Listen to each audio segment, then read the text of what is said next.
Hi folks, HR Funk here with number 21 in my series on law enforcement qualification course challenge videos. And since this is number 21, this begins my next group of 10 state qualification courses. And as you know, when I get done with this group of 10, I'll select what I think is the best course of the group. That will become my third semifinalist, and when I get done with all 50 states, I'll have 5 semifinalists, and from those 5, I'll ultimately select what I think is the best law enforcement firearms qualification course in the country.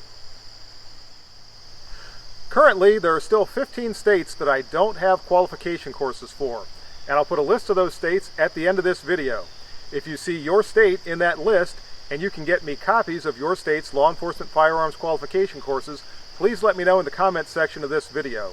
Also, if you live in one of those states and it does not have a statewide mandated law enforcement firearms qualification course, but you can get me copies of a course from a local agency, police department, sheriff's department, state police, or what have you, I'll use that course as a representative of your state.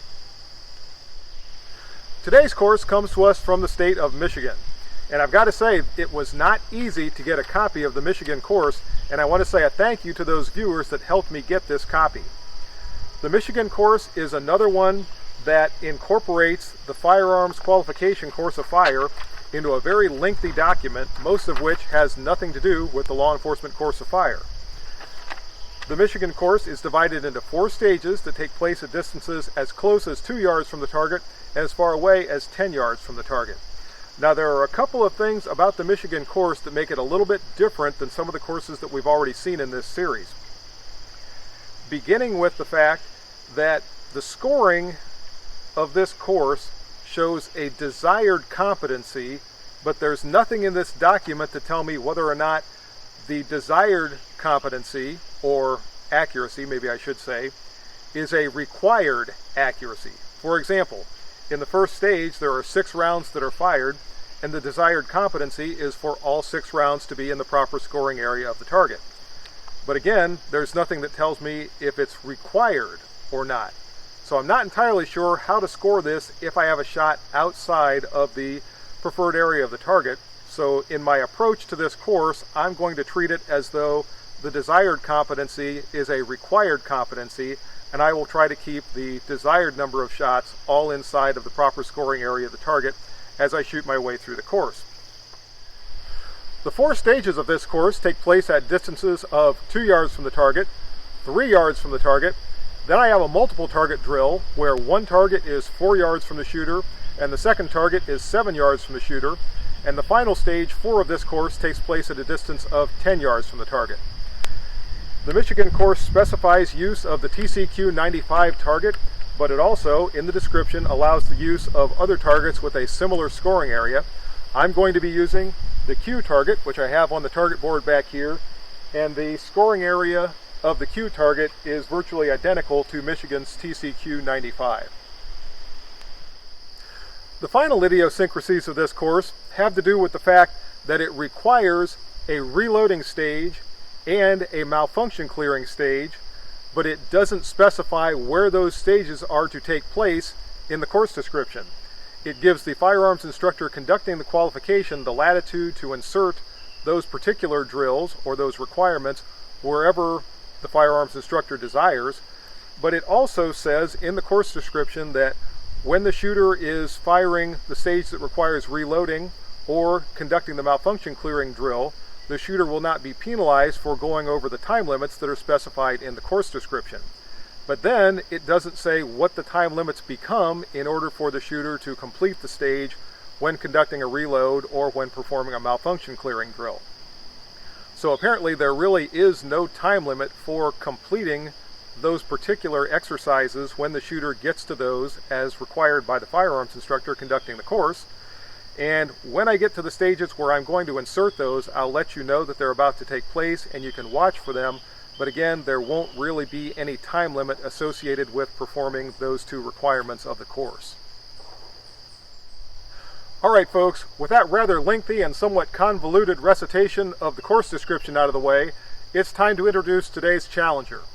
I'm going to be shooting the Michigan course with my 2.5-inch Smith&Wesson Model 19 Combat Magnum.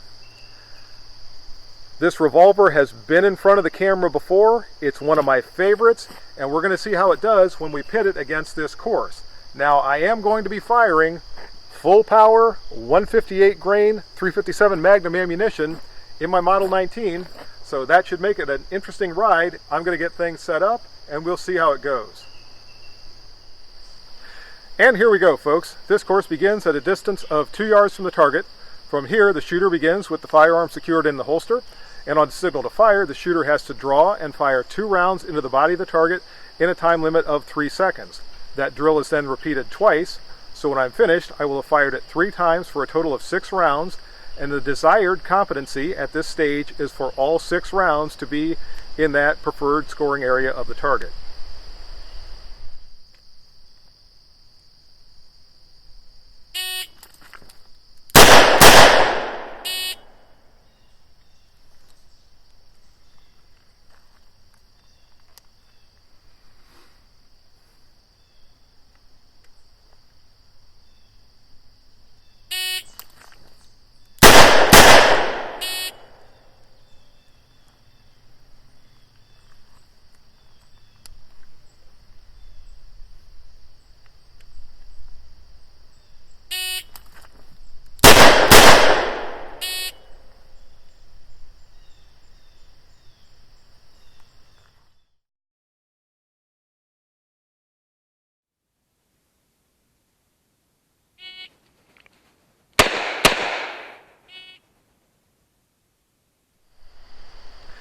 And it's on to Stage 2 of this Michigan Handgun Qualification course.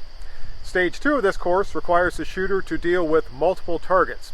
And each one of these drills that I'm about to shoot is similar, but they are slightly different from each other.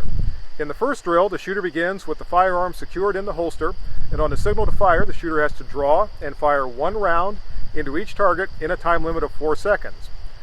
On the second drill, the shooter begins in a low ready position, and on the signal to fire, again, the shooter has to fire 1 round into each target within that 4-second time limit. The last time through, the shooter begins with the firearm in their non-dominant hand, and on the signal to fire, the shooter has to fire 1 round into each target, again, in a time limit of 4 seconds.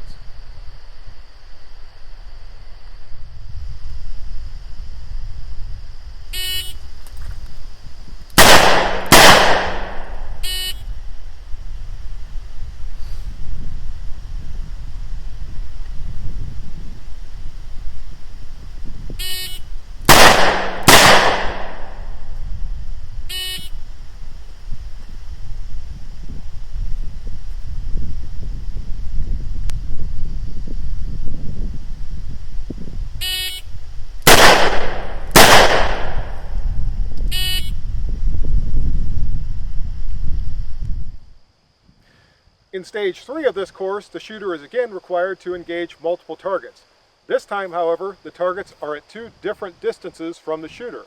The nearer target is at a distance of 4 yards from the shooter, and the farther target is at a distance of 7 yards from the shooter.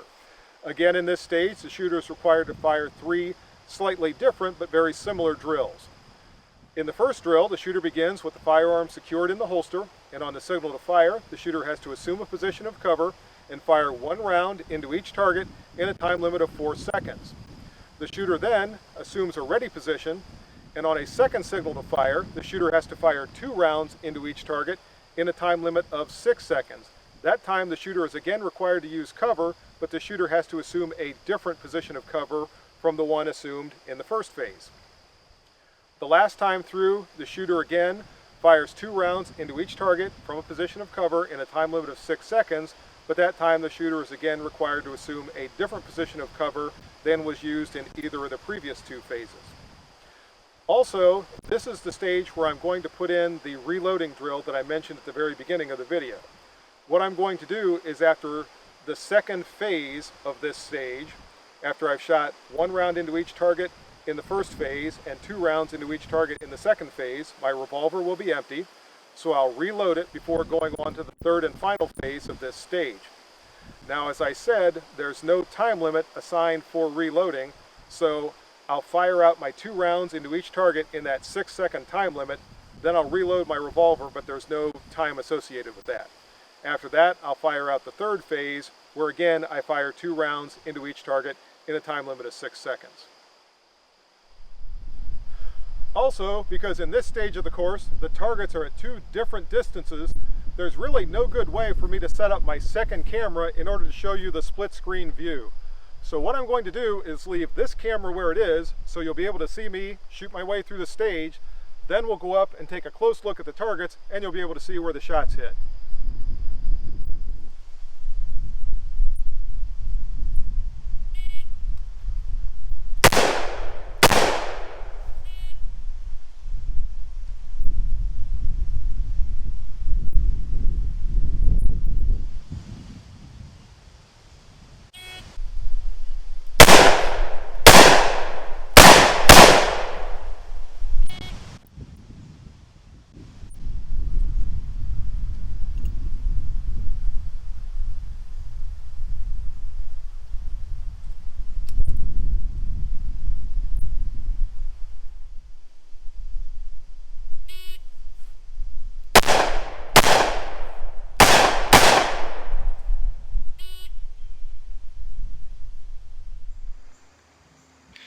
And here is that close-up view of the targets that I promised you.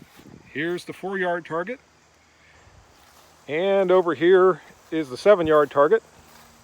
And as you can see, all the shots on both targets are staying where they need to be. By the way, these 2 shots here and these 2 on the 4-yard target, I intentionally fired low. Those were the shots that I fired from the kneeling position. And from that position, I didn't want bullets fired at that trajectory to have any chance of going over my backstop here at the range. So I intentionally put them a little bit lower on the target just to make sure that wouldn't happen. Fourth and final stage of this Michigan course, folks, and this takes place at a distance of 10 yards from the target. And this stage, the course description refers to as the slow sighted fire stage with an emphasis on marksmanship. So what I'm going to do on the signal to fire is fire 3 rounds into the body of the target in a time limit of 60 seconds. Now obviously the idea is the shooter is to fire slowly, concentrate on their sights and their trigger squeeze, and fire out 3 very accurate shots. But because I have such a generous time limit on this stage, this is also where I'm going to insert that malfunction clearing drill that I mentioned back at the beginning of the video. What I'm going to do is load 3 live rounds into my revolver, but I'm going to leave 1 empty chamber in there. So as I'm firing my 3 rounds, eventually I'm going to get to that empty chamber to simulate a cartridge malfunction. Now this being a revolver, the only thing I'm going to have to do to clear that malfunction is squeeze the trigger again. So I don't think I'm going to have any problems inserting the malfunction drill into this slow sighted fire stage and still making my time limit of 60 seconds.